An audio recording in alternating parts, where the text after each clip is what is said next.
τι είναι το καλοκαίρι. Ο Ζορμπάς. Έλα ξένε να σου δείξω το σιρτάκι. Μουζάκα είναι σουβλάκι. Μουζάκα φέτα. Τζάιρος. Το Στελούρου Channel παρουσιάζει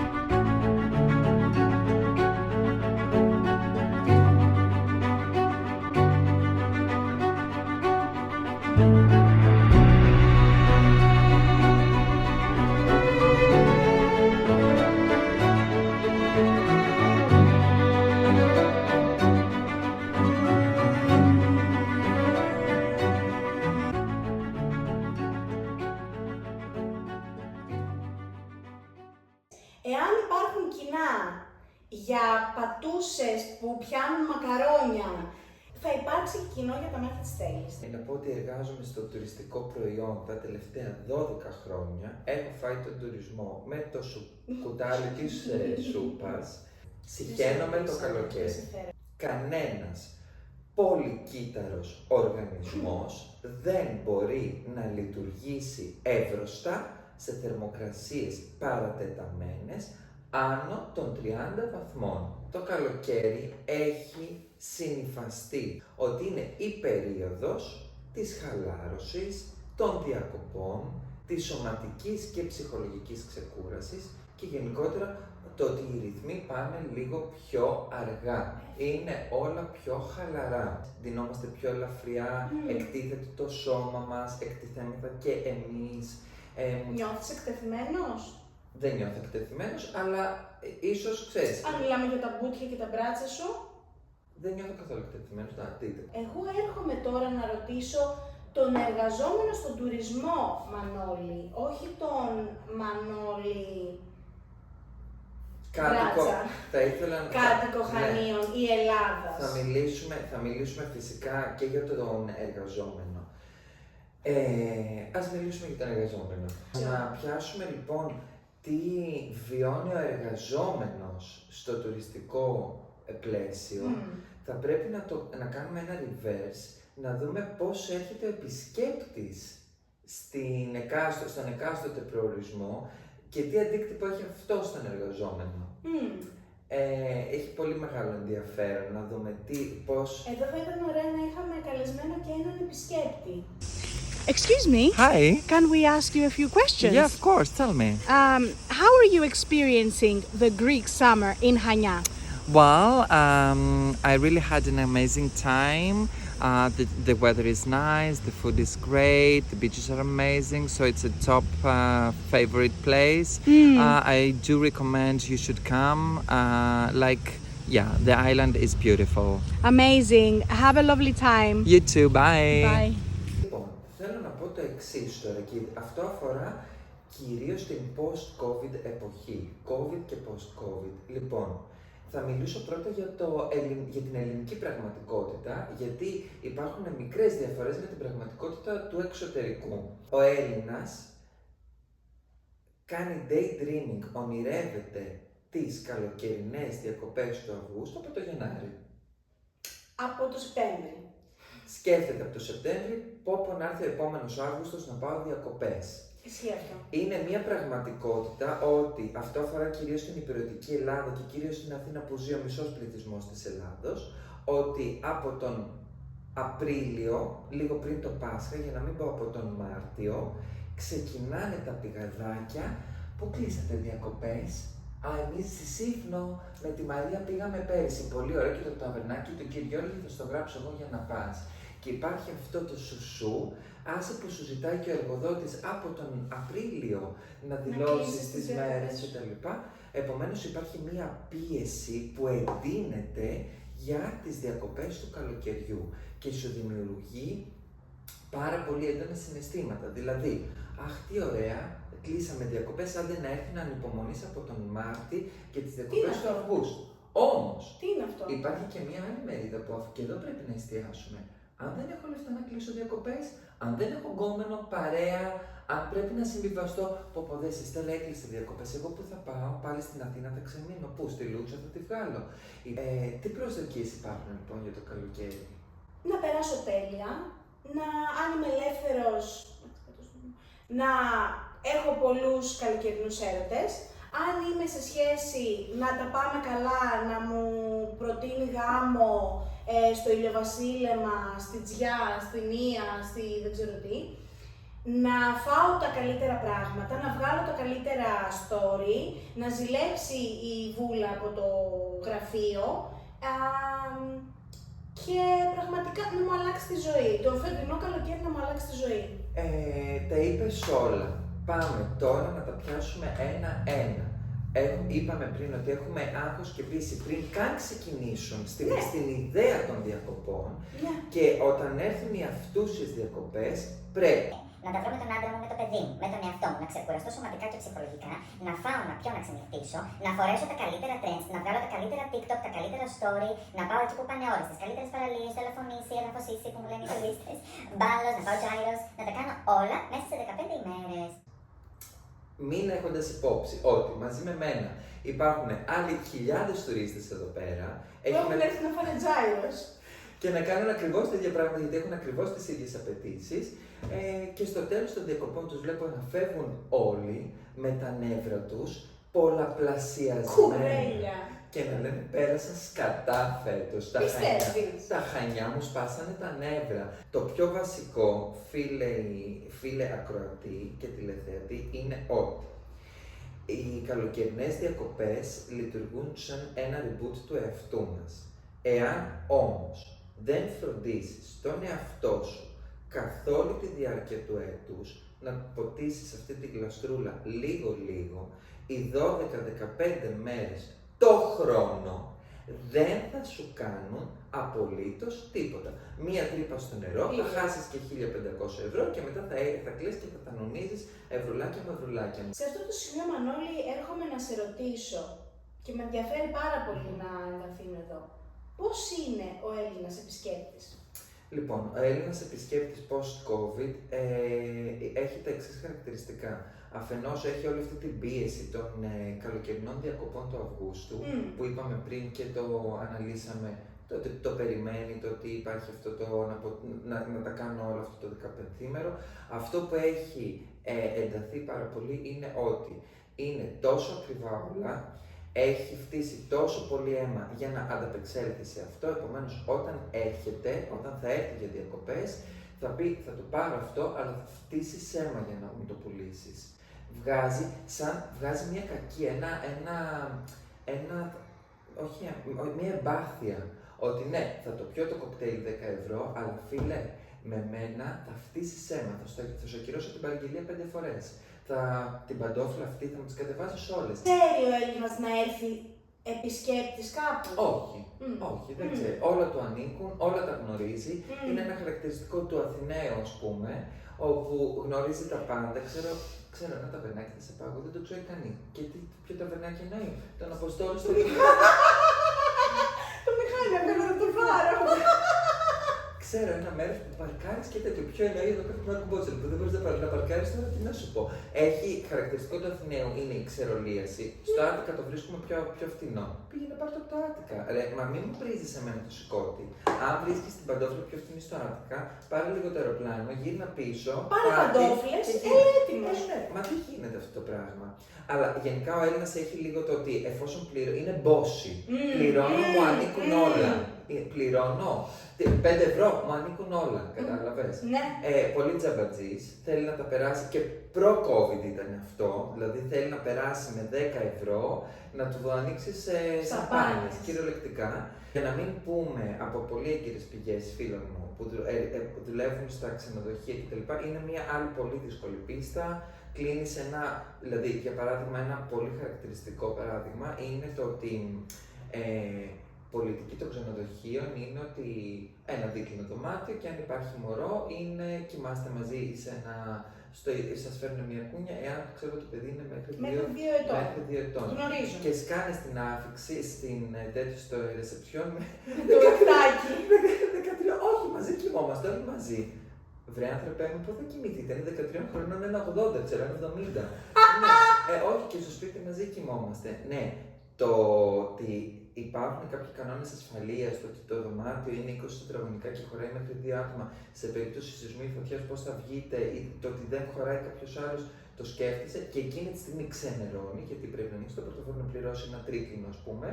Γιατί, που έχεις αρχίσει να Γεια σου. Λοιπόν, και είμαστε σε όλο το φάσμα αυτό, λίγο της κουτοπονηριάς κτλ. Τώρα, για να μην κακολογώ τον Έλληνα ή τουλάχιστον για να τον βάλω ας πούμε σε ένα ranking, θες να μας δώσεις άλλους δύο, όχι απαραίτητα τους top 2, αλλά άλλους δύο επισκέπτες που βρίσκεις ανυπόφορους. Ανυπόφορους επισκέπτες βρίσκω τώρα θα γίνει όλο το μπαν, βρίσκω τους επισκέπτες που κατάγονται από τη χώρα του Ισραήλ και μέσα στους πολύ κακούς θα βάλω που ίσως ξοδεύουν, απλά η διαδικασία είναι πολύ επώδυνη, είναι όλοι από την Νότια Ιταλία καθώς δεν μιλάνε καθόλου αγγλικά. Questa, 42, 43, più belle, carina. Ποιονού η ιδέα ήταν, πότε ξεκίνησε η ιδέα όλη η χώρα να παραλύει και να παίρνει διακοπές τον Αύγουστο. Period. Για ποιο λόγο μία ολόκληρη χώρα πρέπει 10 εκατομμύρια που είμαστε, τα 5 εκατομμύρια να δουλεύουν στον τουρισμό και τα άλλα 5 να πάνε διακοπές όλοι στον μαζί τουρισμό. τον Αύγουστο. Είναι, αν το πάμε με αριθμούς, δεν χωράμε. Στη Γάβδα πάθανε γαστρεντερίτιδα επειδή τα λίμματα μπήκανε στους υδροφόρους ορίζοντες γιατί δεν χωράνε. Δηλαδή πραγματικά δεν θα βάλουμε, δεν ξέρω, να γίνουν έργα έτσι, να βελτιωθεί το επίπεδο ζωής των κατοίκων και των υποδομών του εκάστοτε νησιού, αλλά δεν θα το κάνουμε τώρα για να έχουμε και capacity συν 170% για να πάμε όλοι οι διακοπές τον Αύγουστο. Το ιδιότυπο που ισχύει στην Ελλάδα είναι ότι έχουν παραλύσει όλα τα υπόλοιπα, έτσι ώστε όλοι, δηλαδή ο κύριος Γιώργος που είχε ένα μητάτο στα Σφακιά και ένα χυμαντιό που έβαζε τα πρόβατα, αντί να συνεχίσει να ασχολείται με τα πρόβατα, περιόρισε τα πρόβατα, έκτισε ένα Airbnb για να ασχοληθεί, που ήταν άσχετος με το τουριστικό προϊόν, με τον τουρισμό. Βλέπει ότι το τουριστικό προϊόν το αποφέρει περισσότερα χρήματα με λιγότερο κόπο. Τι θα κάνει και ο κύριος Γιώργος και το παιδί του, θα μειώσουν την παραγωγή στα πρόβατα ή στις ντομάτες ή στις πιπεριές, δεν ξέρω τι έβγαζε, και θα επενδύσει περισσότερο εκεί πέρα. Επομένως, βλέπεις ότι σε πολύ τουριστικά μέρη αυτό είναι το μοντέλο. Περιορίζουμε τις κανονικές μας δουλειές όσοι είχαν ή δεν ξέρω τι και επενδύουμε περισσότερο στο τουριστικό μοντέλο έτσι ώστε να ζούμε τουριστικά. Γιατί συμβαίνει τώρα αυτό? Έχουμε έρθει μετά από μία πολύ μεγάλη περίοδο οικονομικής αστάθειας, δεκαετούς κρίσης, πεινασμένων ανθρώπων. Κυριολεκτικά ήταν πολύ δύσκολα τα πράγματα. Ο βασικός μισθός ήταν 600 ευρώ, 500 πόσο. 400 ναι, ή μια απασχόληση. Δηλαδή, θέλω να πω ότι στο πεινασμένο, όταν δώσει ένα πιάτο φαΐ, θα το φάει ό,τι και να είναι. Δεν θα πει. Και επίσης το άλλο που έχουμε εδώ στην Ελλάδα, μετά θα πάει πιο πίσω, μετά από τη μεταπολίτευση, ας πούμε, και το τι πέρασαν οι γενιές των δικών μας, είναι ότι έχω σήμερα να φάω με αυτό το μοτίβο. Ας το συνεχίσω για να έχω και αύριο. Βλέπω μέχρι σήμερα και αύριο. Δηλαδή, έχω ένα πιάτο φαγητό. Πολύ σημαντικό αυτό που μας αναφέρεις τώρα. Έχω ένα πιάτο φαγητό έχοντας 2 Airbnb, τσούκου. Μουρμού και αχνιά. Ναι, το συνεχίζω το Airbnb να κάνω και τρίτο αν γίνεται. Ναι, το καταλαβαίνω. Και πολλοί από αυτούς δεν έχουν ένα επιχειρηματικό πλάνο για το πώς θα το επεκτείνω. Ή πώς θα το κάνω sustain, πώς θα το συντηρήσω. Ναι, αποτελεσματικά, έχοντας τους ανάλογους εργαζόμενους, ασφαλισμένους, πληρώνοντας τις ανάλογες εισφορές, να το κάνω κανονική επιχείρηση για και μένα, όχι αλπακόρτα. Δηλαδή, θέλεις πραγματικά θέλεις να ασχοληθείς με τον τουρισμό. Πάμε. Είναι πολύ υπέρ. Έχει λεφτά, έρχονται εκατομμύρια τουρίστες στην Ελλάδα, κάτω με τον κανονικό σωστό τρόπο. Όχι λίγο την κυρβούλα να καθαρίζει, να της δίνω 2-5 ευρώ, δεν ξέρω τι. Δηλαδή, θέλω να πω, κάτω σε μια κανονική επιχείρηση. Ναι. Με τις κανονικές εισφορές, υπάρχουν πάρα πολλοί άνθρωποι που το κάνουν και μπράβο τους, δεν μιλάω για αυτή την κατηγορία. Υπάρχουν και πάρα πολλοί άνθρωποι που δεν το κάνουν με αυτόν τον τρόπο. Ναι. Επομένως, για να μην πω για το τουριστικό προϊόν και τις επιχειρήσεις, το τι ακούω στη γειτονιά, το τι συνθήκες, προτεραιότητα έχει πώληση, δεν θα τρώτε, δεν θα πίνετε, θα εξυπηρετείτε με τη γλώσσα του σώματος. Δεν θα λέτε καλημέρα στον πελάτη, θα λέτε καλημέρα. Βλέπεις λοιπόν, και ειδικά με τον πληθωρισμό όπως έχει πάει τα τελευταία χρόνια, ότι αυτό είναι ένας φαύλος κύκλος. Όσο πιο ακριβή γίνεται η ζωή, όσο πιο δυσβάσταχτη γίνεται η ζωή, τόσο πιο πολύ θα πάω στη λούπα και στο μοντέλο που έχω μάθει να βγάζω λεφτά. Έχω πει φέτος είναι, ας πούμε, για μένα. Και στην αρπακολία. Ναι, έχεις πει, πες ότι δουλεύεις στον τουριστικό κλάδο. Έχεις πει ότι φέτος μου βγάλανε την πίστη τελευταία χρονιά, δεν το ξανακάνω. Έβαλες κάποια λεφτά στην άκρη. Έρχεται ένας δύσκολος χειμώνας, σου κλείνουν οι πόρτες και λες δεν γίνεται, ας το ξανακάνω και του χρόνου. Και περνάνε τα χρόνια και αυτό σκάβεται, γίνεται ριζώνει. Και είναι ένας φαύλος κύκλος που κάπως πρέπει να σπάσει, αν με ρωτάς δεν ξέρω πώς. Αλλά, έρχομαι εγώ με μια ερώτηση. Αλλά γενικότερα, αν μου πεις να δώσει το κράτος και η κυβέρνηση κίνητρα για να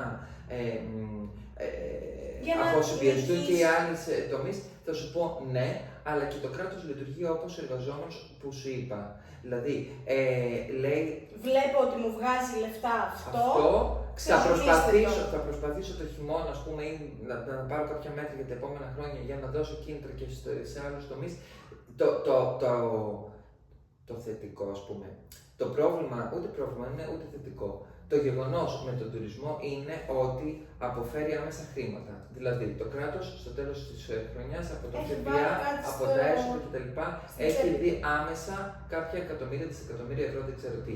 Αν πει ξαφνικά το κράτος ότι θα επενδύσω στην παιδεία έτσι ώστε να βγάλω high-end επιστήμονες για να κάνω, ξέρω εγώ, στην Ελλάδα το καινούργιο MIT, θα επενδύσει κάποια χρήματα, αυτά τα χρήματα θα τα δει να το αποφέρουν έσοδα μετά από 20 χρόνια. Δεν είναι σε αυτή τη φάση. Δεν είναι σε αυτή τη φάση. Δεν έχουμε Πιστεύω ότι και αντικειμενικά ίσως να μην υπάρχουν χρήματα για να επενδυθούν. Δεν ξέρω, δεν είμαι της κυβέρνησης, δεν είμαι οικονομολόγος, αλλά είναι αυτό ότι θέλω άμεσα χρήματα, έχουν φτάσει, είναι όλα τα πράγματα οριακά, δηλαδή πραγματικά όλοι ζορίζονται, από το πιο μικρό, εντάξει, ο πιο μεγάλος δεν ξέρω αν ζορίζεται, αλλά εν πάση περιπτώσει. Επομένως, και η εκάστοτε κυβέρνηση και το εκάστοτε κράτος θα κοιτάξει στο τέλος της ημέρας να ακολουθήσει το μοτίβο που το αποφέρει άμεσα χρήματα, γιατί αυτό χρειάζεται. Το μοντέλο το τουριστικό και αυτό και ο υπερτουρισμός που ζούμε στην Ελλάδα και όλη η Μεσόγειος δεν θα αλλάξει. Θα θέλαμε να αλλάξει, δεν θα αλλάξει, να είμαστε ρεαλιστές.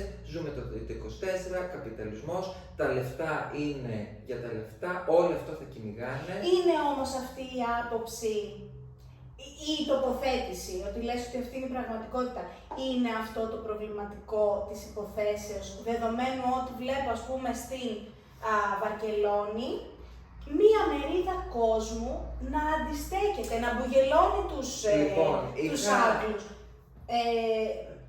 Με την έννοια ότι είναι και αυτό δείγμα του πόσο ιτημένοι είμαστε. Ναι. Με το να βλέπουμε ότι κάτι πάει στα σκατά, ναι, και να λέμε, στα σκατά πάει. Δεν υπάρχει άλλος τρόπος. Είναι αυτό που είναι.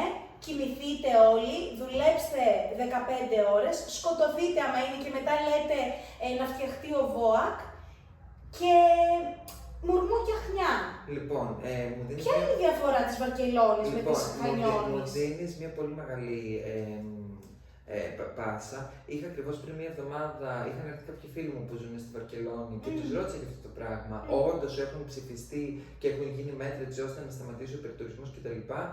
Γιατί γίνεται πολλή αναδημοσίευση όλων αυτών των νέων. Και γενικά στην Ελλάδα έχουμε μία τάση, το λέω με αρνητική χρειά, να αναδημοσιεύονται νέα που απλά ακούγονται. Πολλά από αυτά είναι με μία πηγή από κάτω και όντως είναι έγκυρα, αλλά γενικότερα π.χ. ότι η Ισπανία εφάρμοσε το τάδε, στη Σουηδία γίνεται το δίνα κτλ. Ναι. Μου είπε ότι αυτός ο φίλος ότι τώρα αν γνωρίζουν κάτι οι ακροατές να το γράψουν, ότι μεταφέρω αυτό που μου είπε, δεν το παίρνω σαν τέτοιο. Μου λέει ότι όντως γίνονται κάποια βήματα, κυρίως στα Airbnb και στις επινοικιάσεις, όταν είναι κάτι short ή long term κτλ. Στο να επινοικιάσω δεύτερη φορά το ίδιο επινοικιασμένο μου διαμέρισμα και δεν ξέρω τι, αλλά στο τέλος της ημέρας μου λέει πάλι δεν θα γίνει τίποτα. Θα μειωθούν κάπως, θα βρεθεί ένα άλλο παραθυράκι, θα πάρουν ένα τσαντήρι να μείνουνε. Σίγουρα. Το θέμα λοιπόν σε αυτό που με ρώτησες είναι ότι η Βαρκελόνη στον υπερτουρισμό είναι εκτεθειμένη πολύ μεγαλύτερο διάστημα από ότι τα Χανιά στον υπερτουρισμό. Η Βαρκελόνη ζει τον υπερτουρισμό τα τελευταία 20 χρόνια. Τα Χανιά ζουν τον υπερτουρισμό τα τελευταία 2 χρόνια. Σε 20 χρόνια και εμείς έχουμε πάρει πιστόλια να τους μπουγελώνουμε. Δηλαδή είναι ότι απλά είμαστε πίσω. Κατάλαβες. Δέχομαι την Θεωρώ οπτική ότι σου. πρέπει να φτάσουν οι locals ή οι συνθήκες της ζωής σε τέτοιο επίπεδο που να φτύσουμε. Αν έρθει σε λιγότερο από 20 χρόνια, καλώς να έρθει. Okay. Αλλά βλέπεις ότι και στη Βαρκελόνη οι πολίτες παίρνουν το πιστόλι. Μα αυτό λέω! Αυτό λέω! Για εμάς λέω, δεν λέω για τον κύριο Κυριάκο και αν μας βλέπει no offense, έτσι. Ναι, δεν είμαστε εδώ να κάνουμε αυτό. Παναγία μου, ancient Kalos και beyond and Zeus. Αλλά για εμάς λέω. Ναι, για εμάς, γιατί το πατούνε. Ζούμε τη ζούγκλα. Ζούμε τον νόμο. Δεν θα αλλάξει τίποτα. Εμένα αυτό. Εγώ πιστεύω ότι πλέον, και είναι μια αποψούλα που δεν ρώτησε κανείς, ζούμε, πώς το έλεγα παλιότερα, όχι το νόμο της Στέπας ή της Τούντρας, δεν θυμάμαι, τώρα λέω λέξεις. Λες λέξεις, Στέπα ή Τούντρα, τέλος πάντων, στη Ρώσικη, στο Ρώσικο Βορρά. Είναι λίγο. Ότι τι? Είναι ότι το λιοντάρι θα φάει την αντιλόπη. Αυτό. Θα επιβιώσει στο τέλος ο πιο ισχυρός, ο κύκλος ζωής. Ναι, είναι μια ζούγκλα. Είναι Η πληροφορία και τα ερεθίσματα έρχονται από παντού. Θα γίνει established, ας πούμε, το πιο ισχυρό ερέθισμα, το πιο ισχυρό κίνητρο. Το ακούω, γιατί είναι πολύ λιγότερος ο κόσμος, μακάρι να ήταν περισσότερος, αλλά είναι πολύ λιγότερος πληθυσμιακά ο κόσμος, με μια ευαισθησία και μια ενσυναίσθηση, έτσι ώστε να πει όχι, θα βάλω την ανθρωπιά μου πάνω από το κέρδος. Μανώλη, σε ευχαριστώ που ήσουν κοντά μας. Εγώ ευχαριστώ, Στέλη. Ευχαριστώ για την εις βάθους τοποθέτησή σου και πραγματικά μας άνοιξε στα μάτια σε πολλές λεπτομέρειες του ελληνικού καλοκαιριού και πώς αυτό εξελίσσεται για τον ντόπιο και για τον εργαζόμενο. Σίγουρα. Σε ευχαριστούμε πάρα πολύ που ήσουν εδώ. Εγώ ευχαριστώ. Είσαι ευπρόσδεκτος πάντα στην εκπομπή και καλή δουλειά, καλό υπόλοιπο σεζόν να ευχηθούμε όλοι. Καλό Σεπτέμβρη. Να ευχηθώ και εγώ στην εκπομπή να φτάσει όσο πιο ψηλά γίνεται.